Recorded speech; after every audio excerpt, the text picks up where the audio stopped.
திருவாரூர் மாவட்டம் மன்னார்குடி பகுதியில் மீத்தேன் எடுப்பதற்காக கிரேட் ஈஸ்டர்ன் எனர்ஜி கார்ப்பரேஷன் நிறுவனத்திற்கு வழங்கப்பட்ட உரிமத்தை ரத்து செய்வதற்கான நடவடிக்கைகள் எடுக்கப்பட்டு வருவதாக மத்திய அரசு அறிவித்து 6 மாதங்களுக்கு மேலாகியும் இதுவரை உரிமம் ரத்து செய்யப்படவில்லை என குற்றச்சாட்டு எழுந்துள்ளது. மீத்தேன் எடுக்கும் திட்டத்திற்கு விவசாயிகள் மத்தியில் எதிர்ப்பு எழுந்ததை அடுத்து கிரேட் ஈஸ்டர்ன் நிறுவனத்திற்கு வழங்கப்பட்ட உரிமம் ரத்து செய்யப்படுவதாக பெட்ரோலியத்துறை இணையமைச்சர் தர்மேந்திர பிரதான் கடந்த மார்ச் மாதம் 11ஆம் தேதி மாநிலங்களவையில் அறிவித்தார். ஆனால் இதன் மீதான மேல் நடவடிக்கைகள் குறித்து எந்த தகவலும் வெளியாகாத நிலையில் கிரேட் ஈஸ்டர்ன் நிறுவனம் மார்ச் மாதம் 31ஆம் தேதி சுற்றுச்சூழல் அமைச்சகத்திற்கு எழுதிய கடிதம் புதிய தலைமுறைக்கு கிடைத்துள்ளது.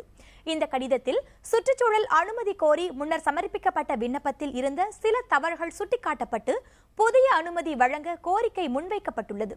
இந்த கடிதம் சுற்றுச்சூழல் துறையால் கடந்த ஜூன் மாதம் 3ஆம் தேதி ஏற்றுக்கொள்ளப்பட்டுள்ளது. இதனால் மத்திய அரசு முன்னர் அறிவித்தது போல் மீத்தேன் எடுக்க கிரேட் ஈஸ்டர்ன் நிறுவனத்திற்கு வழங்கிய உரிமத்தை ரத்து செய்யவில்லை என விவசாயிகள் குற்றம் சாட்டியுள்ளனர்.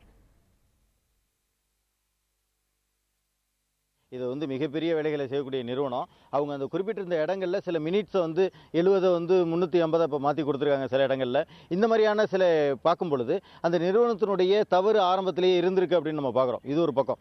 இன்னொரு பக்கம் என்ன அப்படின்னு பார்த்தீங்கன்னா, இப்படி இந்த மாறுதலுக்கான அனுமதி இப்போ கொடுத்துருக்கிறது அவங்களுடைய அனுமதி தொடர்ந்து இருக்குன்றதை நமக்கு உறுதிப்படுத்துது.